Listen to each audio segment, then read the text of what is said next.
महिला व बालविकास मंत्री ॲडव्होकेट यशोमती ठाकूर यांनी भंडारा जिल्हा रुग्णालयाला भेट देऊन घटनास्थळाची पाहणी केली. त्यानंतर रुग्णालय प्रशासनाची बैठकही घेतली. या दुर्घटनेतील दुर्दैवी मातांचं यशोमतीताईंनी सांत्वन केलं.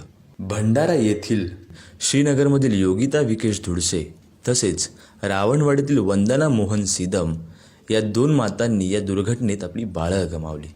यशोमतीताईंनी त्यांची सांत्वनापर भेट घेतली. त्यावेळी या मातांना अश्रू अनावर झाले. या मातांवर दुःखाचा पहाड कोसळलाय. त्यांचं सांत्वन करण्यासाठी शब्दही अपुरे आहेत. मी कॉन्टॅक्टमध्ये राहील अंगणवाडी सेविकांच्या मार्फत तुमच्याशी, CEO आणि यांच्या मार्फत रेग्युलरली. काही परत काही असं वाटलं की काय बोलायचं आहे, काय सांगायचं आहे तर सांगा.